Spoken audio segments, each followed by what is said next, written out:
Shabbat Shalom.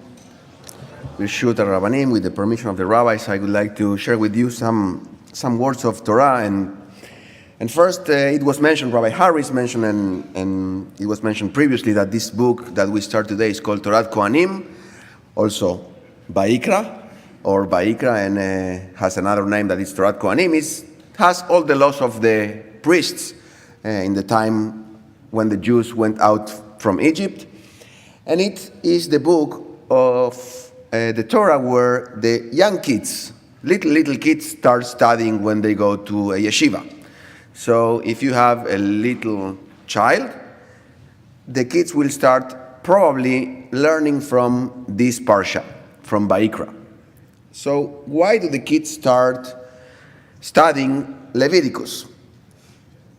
I think it is a great idea, great invention from our sages. Let's suppose they started from the very beginning, from Genesis. So they start reading the Torah and they see the story of Cain killing his brother Abel. Then God wipes out the whole world with the flood. Then comes a person called Abraham who wants to slaughter his own son. The 5-year-old child doesn't want to go to school anymore. So then you can start with the Exodus. So Pharaoh wants to kill all the kids. Then the mother leaves a little baby in the middle of a river. By the time of the 10th plague, remember the 10th plague, yes?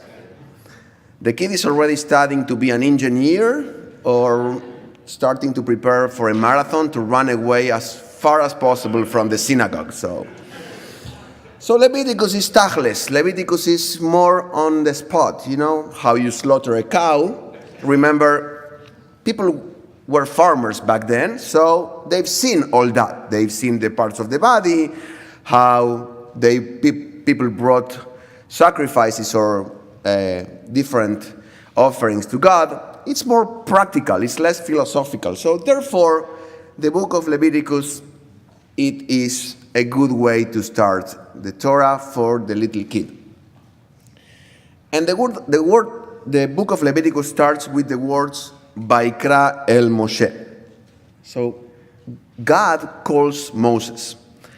And I want to do some review with you and review of the text. And I wanted to ask you, when is the last time that we heard exactly the same words, Vaikra el Moshe? Anybody would like to guess? Exactly these words. God called Moses in Hebrew, Vaikra el Moshe. Any guesses in the room? If you speak all together, it's very loud, so just one by one. So I invite you to open your Humashim, your big or larger red books, on page 480. I hope I have one close by.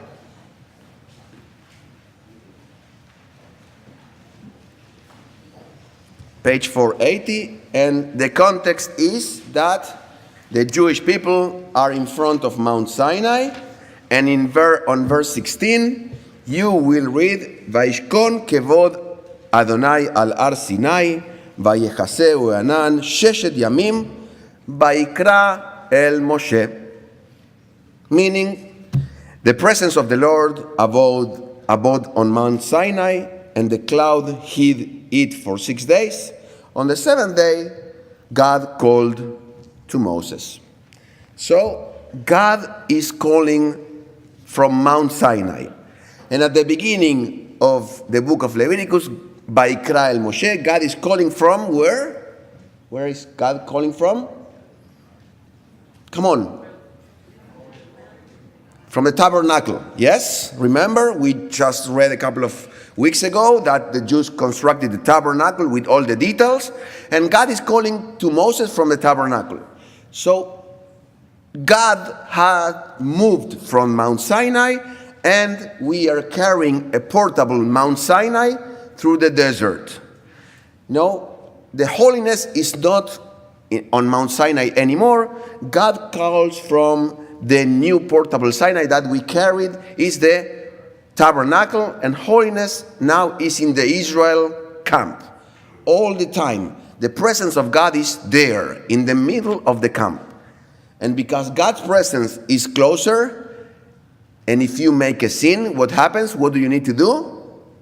If you make a sin, I think our Rav Mitzvah told us about that. Yes? Were you awake back then when they spoke? Yes?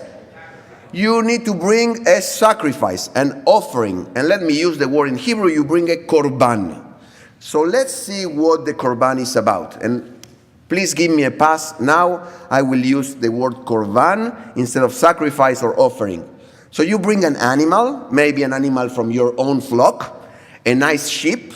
You saw that sheep being birthed. When it was a small sheep, you saw the sheep growing, and now you committed a sin and you have to sacrifice it. And one of the most interesting things that happens in the korban is that you are in front of the Kohen, in front of the priest and you are there, and you put your hands on the head of the animal. Have that image on your head, putting the hands on the head of the animal.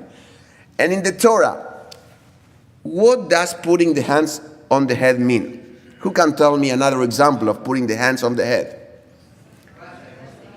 Sorry? A blessing, yes. I know it's a blessing, but tell me an example from the Torah. Who puts the hand on somebody else's head? Jacob, when he blesses his grandsons. Very nice. Who else? Moshe. Who said Moshe? Never fails. When you say Moses, it's always there. Yes, that's great. So Moses places his hands on Joshua's head when he's transferring the authority. Yes, remember that image? So Moses puts the hands on Joshua and he's transferred the authority. So in a symbolic act, you are transferring your sin to the animal. In other words, you are saying, I should be there. I should be slaughtered for my sin, but I will delegate the honor of being slaughtered to my beloved sheep. That's what I'm doing. I just don't want to be there. Instead of me, I committed a sin. Let my sheep be for me. So even Ezra, a medieval commentator, explains that the one who should be on the altar is me. But when I see and I feel that the sheep is there instead of me, it's a therapeutic experience. When you return after you did that sacrifice, after you did that korban, and you return to your home from the tabernacle, you have delegated on your sheep your death penalty, you feel like you've recovered your life again. And I am sure you have heard stories of people who are going to take that plane but canceled on the last minute because of A or B or C, and then the fatality happened. Have you heard those stories? I was going to be in that bus, but I was delayed because there was a traffic jam. The bus went out, and unfortunately there was a tragedy. These people who were supposed to be there feel, well, what am I supposed to do with my life now? So delegating, transferring the responsibility gives you some peace of mind. Korban, translated as sacrifice, in this case, means to sacrifice something that is yours, that is your own, and feel good about it, feel relieved. You are transferring your obligations. You are transferring your responsibilities. So I wanted to give you 30 seconds and think in how many areas of your life you have transferred responsibilities and obligations. Take the time, 30 seconds. When have you transferred your responsibilities to others or to something else?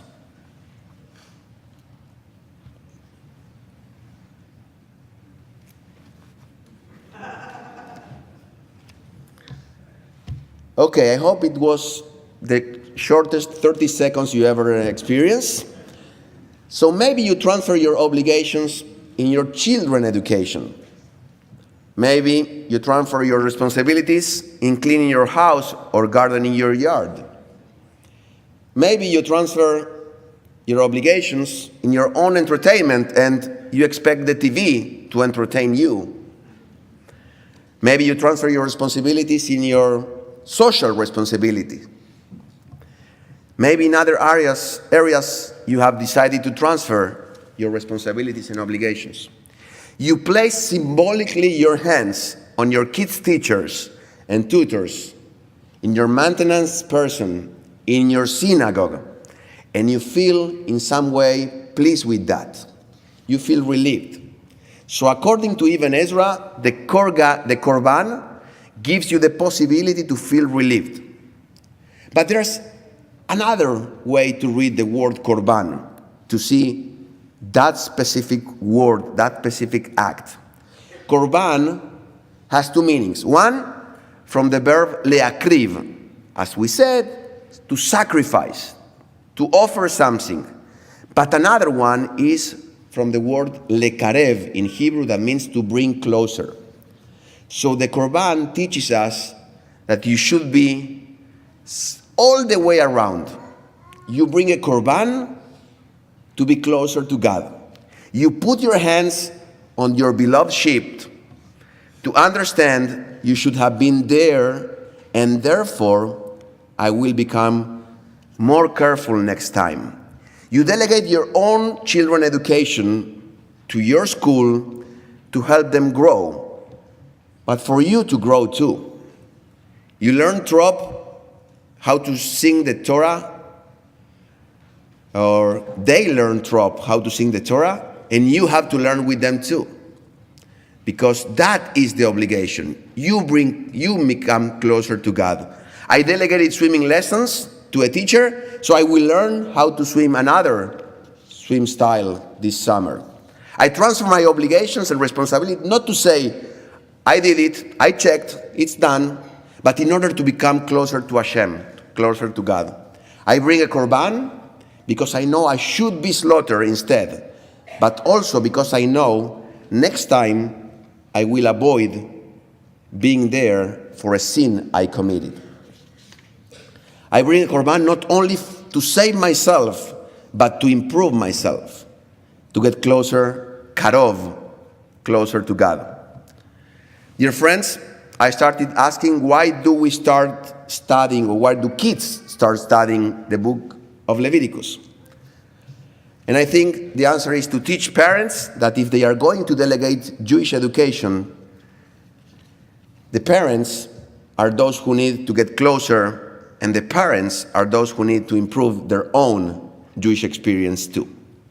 Shabbat Shalom u'mevorach.